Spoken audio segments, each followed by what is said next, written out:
అస్సలాము అలైకుం.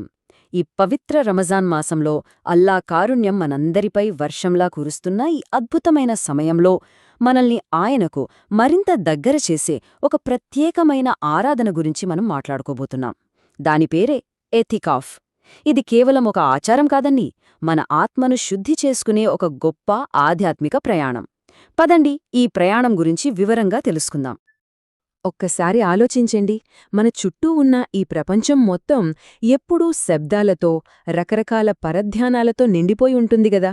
మరి ఇలాంటి పరిస్థితుల్లో మన మనస్సుని పూర్తిగా అల్లావైపు తిప్పి ఆయనతో ఒక నిజమైన, ప్రశాంతమైన సంబంధాన్ని ఎలా ఏర్పరుచుకోవాలి?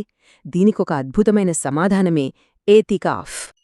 అసలు ఇంతకీ ఈ ఏతికాఫ్ అంటే ఏమిటి? చాలా సింపుల్గా చెప్పాలంటే ఇది ఒక ఆధ్యాత్మిక ఏకాంతవాసం.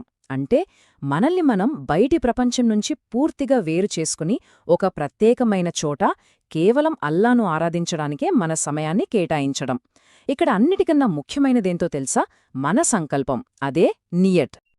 సరే, ఏతికాఫ్ అంటే ఏంటో మనకు అర్థమైంది. కానీ అసలు మనం దీన్ని ఎందుకు చెయ్యాలి? దీనివల్ల మనకు లభించే ఆధ్యాత్మిక ప్రయోజనాలు ఏంటి? పదండి, ఈ ఏకాంతవాసం వెనుక దాగియున్న అద్భుతమైన ప్రతిఫలాల గురించి ఇప్పుడు చూద్దాం. ఏతికాఫ్లో ఒక అద్భుతమైన విషయం ఉంది. ఇది మిగతా ఆరాధనల కంటే చాలా ప్రత్యేకం. ఎందుకంటే మోతకిఫ్గా ఉన్నప్పుడు, అంటే ఏతికాఫ్లో ఉన్న వ్యక్తి ఊరికే కూర్చున్నా, నిద్రపోతున్నా సరే, ప్రతి ఒక్క క్షణం, అవును, ప్రతి క్షణం పుణ్యంగానే లెక్కించబడుతుంది. వాళ్ళొక్కడ ఉండటమే ఒక నిరంతర ఆరాధనగా మారిపోతుంది. సుభానల్లా. ఒకసారి ఈ హదీస్ చూడండి, ఎంత అద్భుతంగా ఉందో. ఏతికాఫ్లో ఉండటం వల్ల మనకు 2 గొప్ప ప్రయోజనాలు కలుగుతాయట. ఒకటి, మనం పాపాలు చేసే అవకాశాల నుంచి పూర్తిగా దూరంగా, చాలా సురక్షితంగా ఉంటాం. ఇక రెండవది, ఇది ఇంకా అద్భుతం, ఏతికాఫ్లో ఉండటం వల్ల మనం చేయలేకపోయిన కొన్ని మంచి పనులకు కూడా, ఉదాహరణకు అనారోగ్యంతో ఉన్న వాళ్ళని పరామర్శించటం లాంటివి, వాటికి కూడా మనకు పుణ్యం లభిస్తుంది. సుభానల్లా. ఏతికాఫ్ యొక్క రక్షణ శక్తి గురించి చెప్పే ఈ హదీస్ వింటే మనకు ఒళ్ళు గగురుపొడుతుంది. మనం అల్లా కోసం కేవలం ఒక్కరోజు, అవును, ఒక్కరోజు చిత్తశుద్ధితో ఏతికాఫ్ చేస్తే చాలు, అల్లా మనకు నరకాగ్నికి మధ్య ఎంత పెద్ద అడ్డంకిని పెడతాడో తెలుసా? ఆకాశానికి భూమికి మధ్య ఉన్న దూరం కంటే విశాలమైన 3 ఖందకాలను సృష్టిస్తాడట. అల్లాహు అక్బర్! ఎంతటి అపారమైన రక్షణ ఇది! ఇప్పుడు మనం మాట్లాడుకోబోయే ప్రతి ఫలం నిజంగా మనల్ని ఆశ్చర్యానికి గురిచేస్తుంది. ఏంటంటే 2 హజ్లు ఇంకా 2 ఉమ్రాలు చేసినంత పుణ్యం. ఒక్కసారి ఆలోచించండి, ఎంత గొప్ప బహుమతిది! మరి ఈ అద్భుతమైన ప్రతిఫలం మనకు ఎప్పుడు లభిస్తుంది? ప్రవక్త ముహమ్మద్ సల్లల్లాహు అలైహి వసల్లం వారి సున్నత్ ప్రకారం రమదాన్ మాసంలోని చివరి 10 రోజులు ఎవరైతే ఏతికాఫ్ను పూర్తి చేస్తారో వారికి ఈ గొప్ప పుణ్యం వాగ్దానం చేయబడింది. అయితే ఏతికాఫ్ అంతా ఒకే రకంగా ఉండదు. ఇందులో కూడా వేర్వేరు రకాలున్నాయి. ప్రతీదానికి దానికి సంబంధించిన నియమాలు, ఉద్దేశ్యాలు ఉన్నాయి. అవేంటో ఇప్పుడు వివరంగా చూద్దాం. చూడండి, ఎతికాఫ్లో ప్రధానంగా 3 రకాలుంటాయి. మొదటది వాజిబ్ ఎతికాఫ్. ఇది ఎప్పుడు తప్పనిసరి అవుతుందంటే మనం ఏదైనా మొక్కుబడి, అంటే నజర్ చేసుకున్నప్పుడు. దీనికి ఉపవాసం కూడా తప్పనిసరి. ఇక రెండవది మనందరికీ బాగా తెలిసిన సున్నత్ ఎతికాఫ్. రమదాన్ చివరి 10 రోజుల్లో చేసేదిదే. చివరగా నఫిల్ ఎతికాఫ్. ఇది మన ఇష్టం, ఎప్పుడైనా ఎంతసేపైనా చెయ్యొచ్చు. సింపుల్గా మనం మసీదులోకి వెళ్లిన ప్రతిసారీ కాసేపు ఏతికాఫ్ నియత్ చేసుకుంటే చాలు. ఈ సున్నత్ ఏతికాఫ్లో ఒక చాలా ముఖ్యమైన విషయముంది.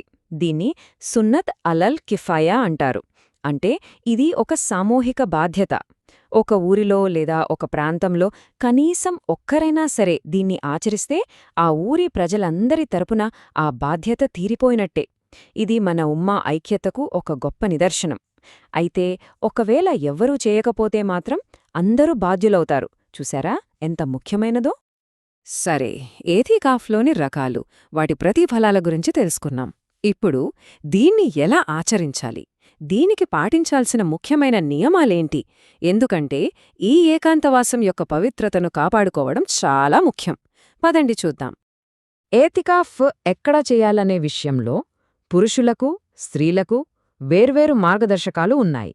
పురుషులు 5 పూటల జమాత్తో నమాజ్ జరిగే మసీదులో మాత్రమే ఏతికాఫ్ చెయ్యాలి.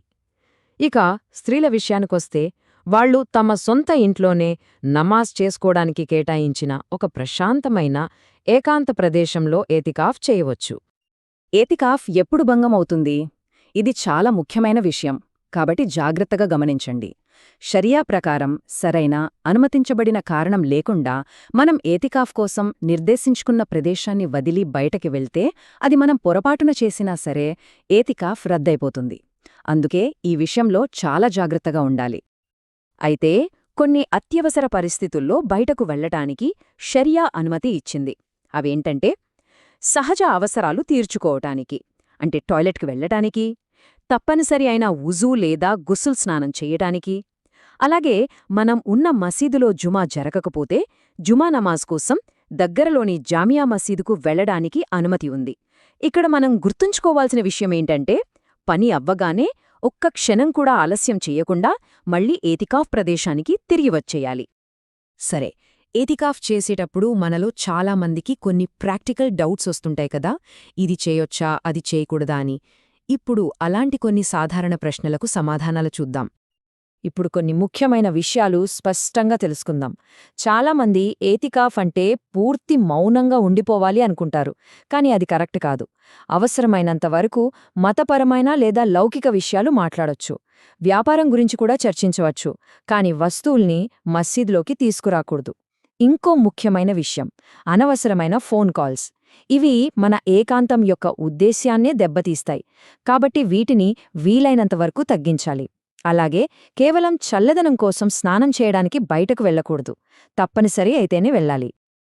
ఇప్పుడు అందరికీ వచ్చే చాలా ముఖ్యమైన ప్రశ్న, ఒకవేళ మన ఏతికాఫ్ మధ్యలోనే భంగమైతే అప్పుడేం చెయ్యాలి?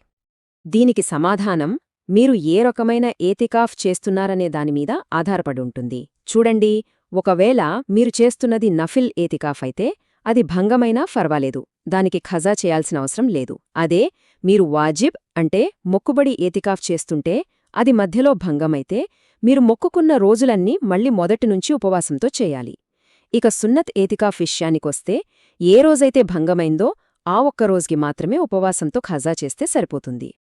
ఏతికాఫ్ అంటే కేవలం ఆ 10 రోజులతో అయిపోయేది కాదు. అసలు లక్ష్యమేంటంటే ఆ ఏకాంతంలో మనం సంపాదించుకున్న ఆధ్యాత్మిక శక్తిని, ఆ క్రమశిక్షణను మన జీవితాంతం మనతో పాటు ఉంచుకోవడం.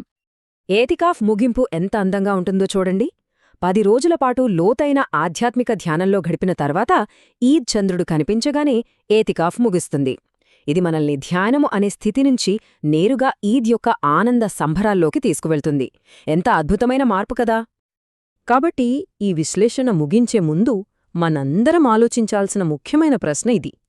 ఆ 10 రోజుల్లో మనం పొందిన ఆ ప్రశాంతత, అల్లాతో మనకు ఏర్పడిన ఆ దగ్గరి సంబంధం, ఆ క్రమశిక్షణ, వీటిని మన జీవితంలో ఏడాది పొడవునా ఎలా నిలబెట్టుకోగలం? ఏతికాఫ్ యొక్క అసలైన స్ఫూర్తిని మనతో పాటు ఎలా తీసుకువెళ్లగలం? ఈ విశ్లేషణ మీకు నచ్చిందని, ఉపయోగపడిందని ఆశిస్తున్నాను.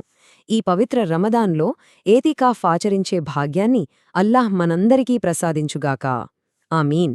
ఇలాంటి మరిన్ని ఇస్లామిక్ విషయాల కోసం దయచేసి మా ఛానల్ని లైక్ చేయండి, మీ స్నేహితులతో షేర్ చేయండి, మరియు తప్పకుండా సబ్స్క్రైబ్ చేసుకోండి.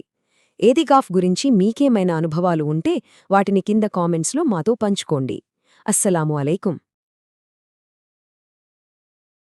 क्या आप भी बिना चेहरा दिखाए देन की वीडियोस के जरिए हलाल पैसा कमाना चाहते हैं? बस एक आइडिया सोचिए और इमेजिन कीजिए, बाकी काम एआई टेक्नोलॉजी खुद करेगी। हम लाए हैं वो टूल्स जो आपके इस्लामिक वीडियोस को प्रोफेशनल बनाएंगे, चुटकियों में।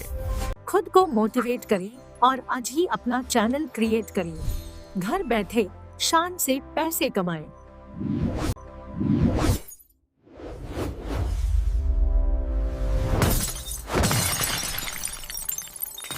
सिर्फ 500 रुपए में।